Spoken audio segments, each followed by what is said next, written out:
Well, welcome back. We're just talking about the moon landing and whether it actually happened or not, and we're kind of all under the same thing. But you think it actually did, though, don't you? I think it happened, yeah. But do you think it happened when it did, or right? No, I don't know when. You know, right. I've not really looked into it because they landed and that's it, as far as I'm concerned. Yeah, you know? I did the years ago. I did a show which was the first World Air Games. It was in Turkey. It was stunt flying basically between these things, and strange enough, Neil Armstrong was there to do some promotions for it, and I met him, and it wasn't one of the nicest experiences of my life, I have to admit. He's not particularly, in my opinion, he's not the nicest man I've ever met, and in fact he was pretty rude, because as soon as I walked in, and I was a cameraman then, and a guy, they said, "Oh, this is Karl, he's your cameraman, Karl, this is Neil Armstrong," and he looked at me and he said, "I didn't see God and I will not talk about the moon." And I said, he said, no, he said, "I didn't see God, I won't talk about him, I don't do autographs." And I said, "Fortunately for you," I said, "I don't need to know about any single one of them." I said, "Your name is again?" And I just thought, he's just arrogant, absolutely arrogant. A lot of people have said the same thing, but I mean, you get the opposite from Buzz, of course, because Buzz is just a brilliant guy. I've met him about 3 times now. You've met Buzz? Yes, I know Buzz. Because he was the second guy I know on these things. Yeah, and you can't. Poor Mike Collins, you know, who nobody ever remembers. He was probably the most vital astronaut out of all 3 of them, who was orbiting around the moon. He was basically there to save them if they messed up. He was a pickup. Yeah, he was a getaway driver. Yeah, pretty much so. But Buzz is a brilliant guy, yeah. I mean, and there's been a lot of information recently. It's been up on television and in the newspapers. I'll tell you one incident. I think it was about a year ago. There was a TV show on called First Men to the Moon, and it was regarding interviewing the astronauts.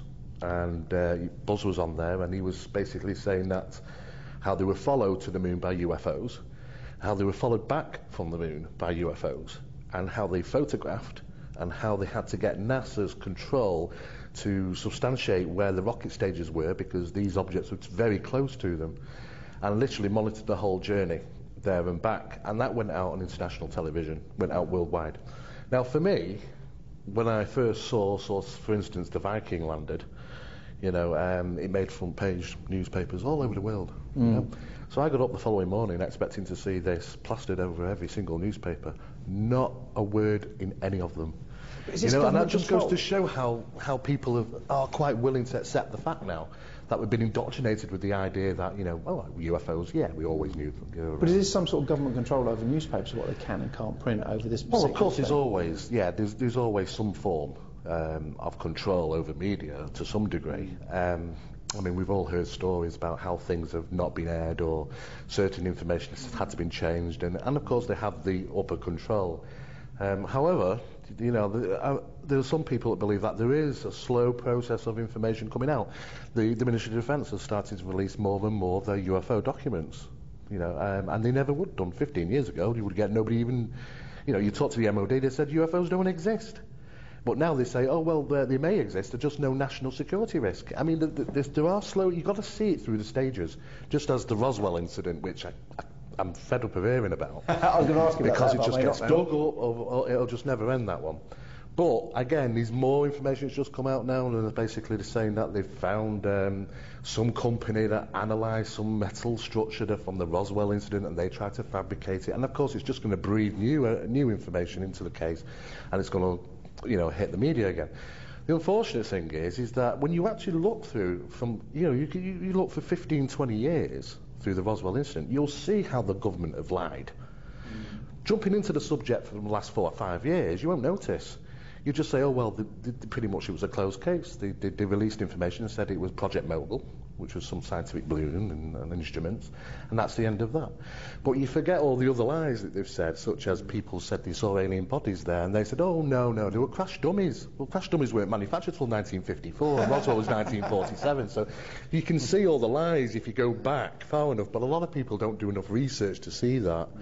But this is one thing I had an interesting talk some time ago with about the spaceships thing that we keep seeing, and you know, the different shapes of them, the saucers, the cigar shapes, and everything. And I have to admit, this is kind of going off topic slightly, but you'll see where I'm going with it. You see, it's the same thing as time travel. They are linked, honest. Time travel exists.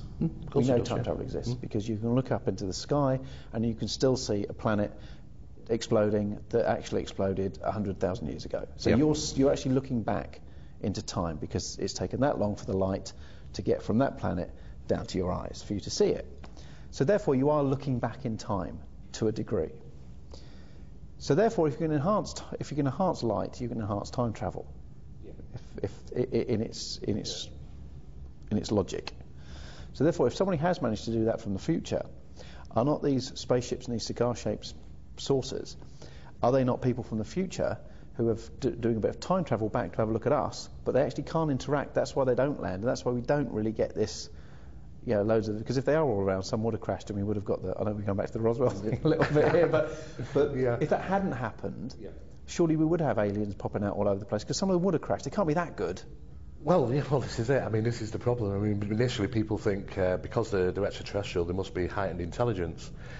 That doesn't necessarily mean, it can come in all different shapes and forms. I mean, life can come in any shape. Well, look at us. I mean, every person's different, aren't exactly. They? And, and there are said to be incidents that have happened where accidents have taken place. I mean, you have to also take into consideration, why do the highest forms of military scramble jets to get rid of these things? One of the biggest problems regarding the UFO phenomena over the last 30 years is their involvement with military facilities and a disarming of military weapons. Which is. But this is the point. If you have a UFO sighting coming in, or you have radar and the military, I have to admit, if I'm a pilot, obviously you do what you're told to do, but there will be a part of me when I'm going out there, start my aeroplane up, putting it in gear, just about to drive off, I'll be thinking, if they've flown all the way over here, I bet they got better guns than I have. Yeah.